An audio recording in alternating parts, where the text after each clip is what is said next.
I'm at my favourite location. I'm about to go for a Paua dive just off the coast here, New Zealand.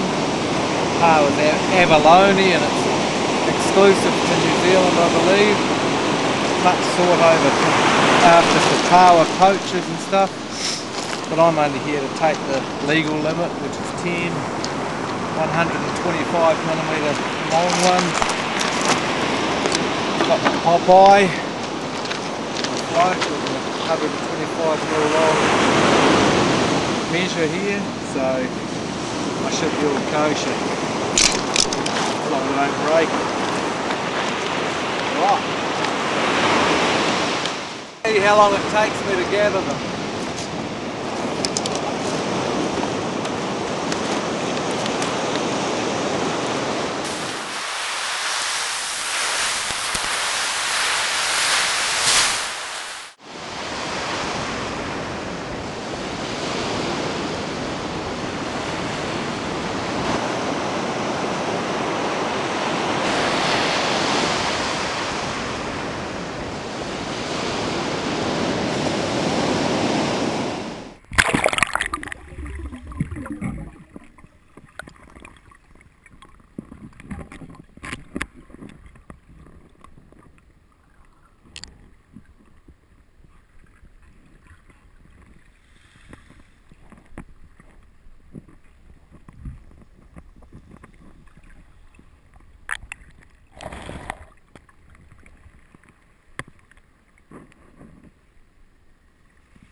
So how is it? Oh, you got to cook for that.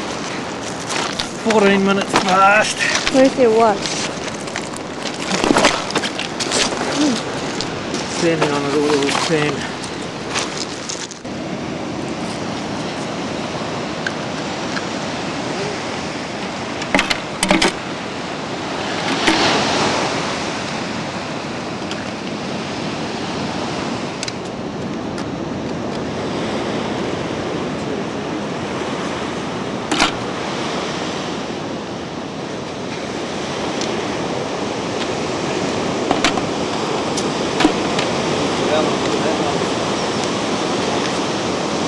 That's a big one.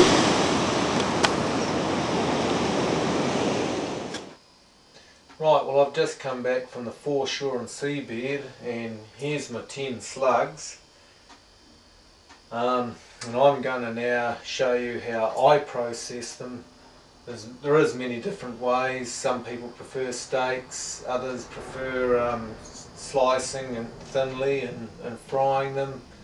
I prefer the patty method myself. They're all nice either way, but I'm just going to show you how I prepare these myself and process them. First of all, I take my trusty Paua knife, then I get a Paua.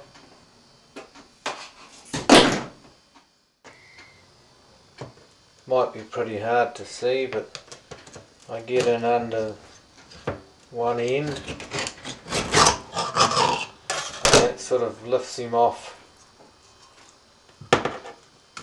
the shell a bit. I come around to the other end and I just pry the guts off.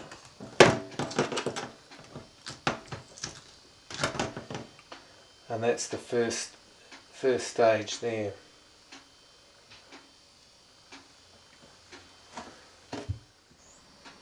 Right, well with them at the shell shocked stage, the next phase of it is to get the Paua, and then with a different knife cut around. I cut a V into here, and then in this other side around there, cut out the teeth. They call that the teeth. Whether it is or not I don't know, but I suppose they've got to eat with something. I used to cut off this black rubbery tirey looking thing around the edge here, this rim, because I deemed it to have a bit more like gristly, harder stuff in it than the meat, but I've given up doing that because I don't believe it is now. When I've minced them all up as one, I haven't noticed any difference, so I just tend to leave that now. It's an extra job we don't need. I give them a quick wash just to clear the sand away and the other dirt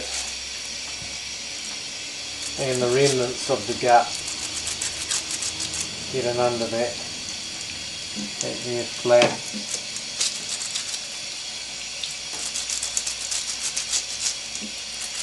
And scrub the foot.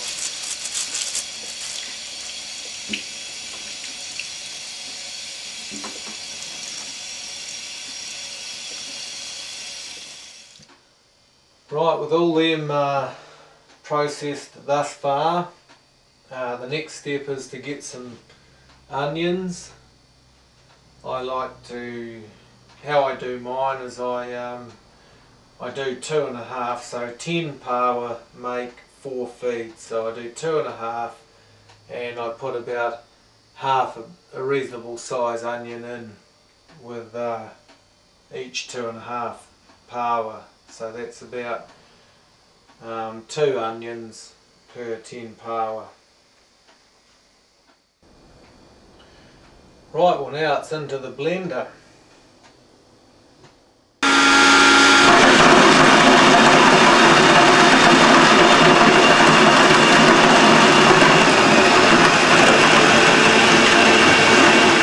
Now I don't like to puree them. I like to have mine just a little bit crunchy, quite a wee bit thicker so that I can get that nice crunchy sort of meaty taste and texture to it.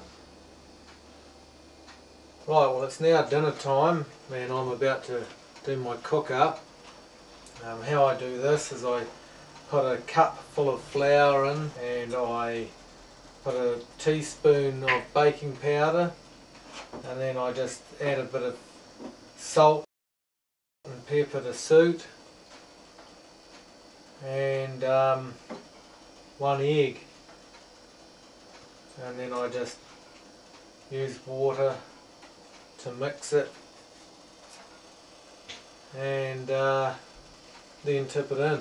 Now there's a lot of people that are going to rubbish that recipe, and that's fine, but that's my recipe and that's the way I like it. Yeah, like I said before, every man to his own, so very good.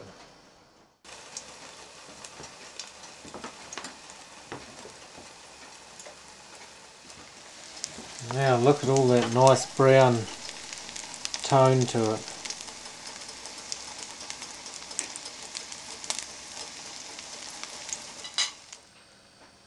Right, well here's the finished product, Paua for dinner, and just a wee sprinkling of salt.